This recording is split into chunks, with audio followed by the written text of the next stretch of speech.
O nosso estudo de hoje, eles são 3 do livro Encontro Marcado, tem por título Ante as Crises do Mundo. As crises, as dificuldades e os desregramentos do mundo. De modo habitual, referimos-nos às provações terrestres, mormente nas épocas de transição, como se nos regozijássemos em ser folha inerte nas convulsões da torrente. Em verdade, o mundo se encontra em renovação incessante, qual sucede a nós próprios. E nas horas de transformações essenciais, é compreensível que a Terra pareça uma casa em reforma, temporariamente atormentada pela transposição de linhas e reajustamento de valores tradicionais. Tudo em reexame, a fim de que se revalidem os recursos autênticos da civilização, escoimados de ganga de falsos conceitos de progresso, dos quais a vida se despoja para seguir adiante, mais livre, mais simples, conquanto mais responsável e mais culta. Natural que a existência em si mesma, nessas ocasiões, se nos afigure como sendo um painel torturado de paixões à solta. Costumamos olvidar, porém, que o mundo é o mundo e nós somos nós. Entre o passageiro e o comboio que transporta, há singulares e inconfundíveis diferenças. Se o veículo ameaça desastre, é possível que o viajante dentro dele se converta em ponto de calma, irradiando reequilíbrio. Ainda assim, no planeta, assim também no planeta, somos todos capazes de fazer cessar em nós qualquer indução à indisciplina ou à desordem. Cada qual pode assumir as rédeas do comando íntimo e estabelecer com a própria consciência o encargo de calafetar com a bênção do serviço da prece todas as brechas da alma, de modo a impedir a invasão da sombra do barco de nossos interesses espirituais, preservando-nos contra o mergulho no caos, tanto quanto auxiliando aqueles que renteiam conosco na viagem de evolução e de elevação. Faze-te, pois, onde estiveres, um ponto assim de tranquilidade e socorro. O deserto é por vezes imenso, no entanto, bastam algumas fontes isoladas entre si para garantirem a jornada segura através dele. Na ausência do sol, uma vela consegue acender milhares de outros, removendo o assédio da escuridão. Que o mundo se encontre em conflitos dolorosos à maneira de cadinho gigantesco em ebulição para depurar os valores humanos, é mais que razoável, é necessário. Entretanto, acima de tudo, importa considerar que devemos ser, não obstante as nossas imperfeições, um ponto de luz nas trevas em que a inspiração do Senhor possa brilhar. Quando a gente consegue compreender realmente a doutrina espírita e a nossa natureza espiritual, entender que eu sou o espírito utilizando um corpo temporariamente nesse mundo para adquirir experiência, para cumprir algumas provas e depois retornar ao outro lado da vida, que é a vida principal, que é a vida espiritual, eu vou entender uma coisa. Se um dia Deus permitir, for da vontade, que esse mundo acabe, a gente não acaba. O espírito é imortal. O amor de Deus é tão grande por nós que pode ser que esse mundo aqui acabe. Se acabar, os espíritos todos que estão aqui são retirados daqui e levados para uma das várias moradas que existem na casa do Pai, como Jesus falou lá no Evangelho de João, na última ceia, conversando com os discípulos. Quando você abre o capítulo 3 do Evangelho segundo o Espiritismo, que vem falar das várias moradas da casa do Pai, ele fala para a gente, por enquanto, para o nosso nível de entendimento, classificam moralmente os mundos, quanto aos habitantes que estão nele, moralmente, em 5 categorias. Ele fala, existem muitos mundos por aí de expiações e provas, muitos. Imagina, hoje os nossos astrônomos falam em números quiméricos aí sobre a quantidade de galáxias, a quantidade de... Imagina quantos mundos por aí, quantas moradas de expiações e provas. Então a primeira coisa que eu vou entender quando eu entender a minha natureza espiritual é essa. O mundo poderia acabar e eu não. Segunda coisa que eu vou entender, todos nós estamos sujeitos à lei de causa e efeito. Então, se eu der motivo para que esse mundo acabe, se sou eu que estou colaborando para flagelos destruidores, se sou eu que estou jogando lixo na minha rua, né? Ontem eu vi uma cena dessa, pessoal, abrindo a janela do carro e jogando lixo no meio da rua.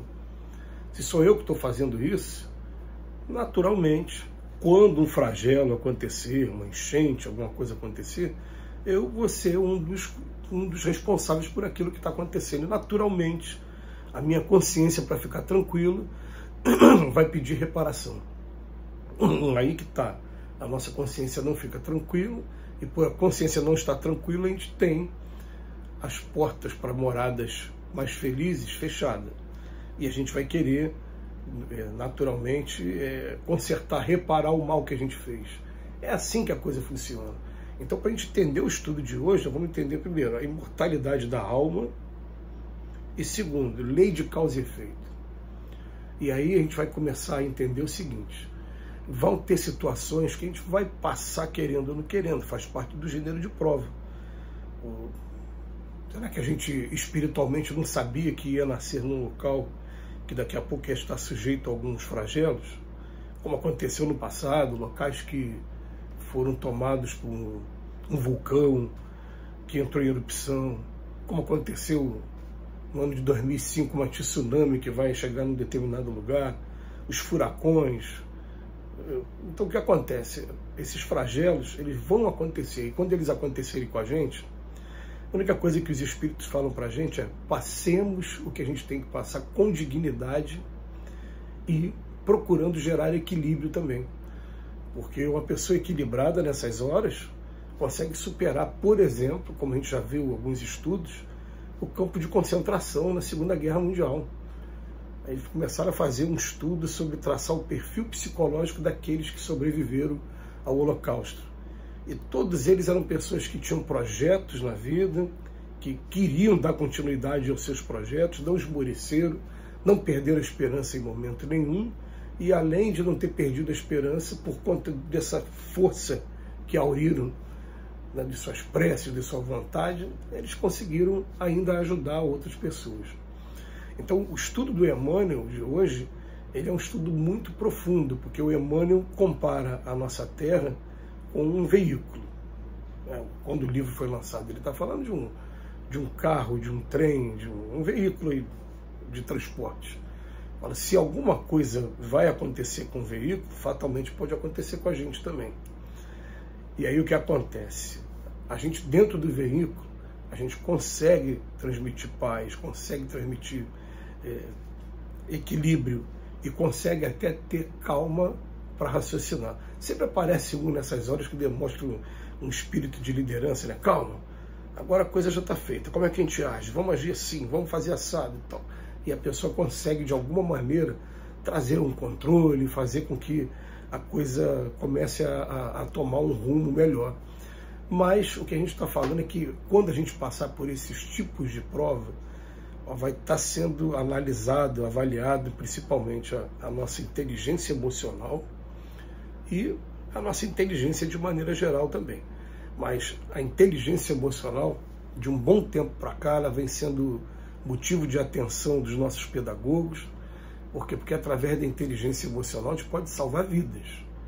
É ensinar o aluno, a criança, como reagir diante de um assalto, como reagir diante de uma situação de violência.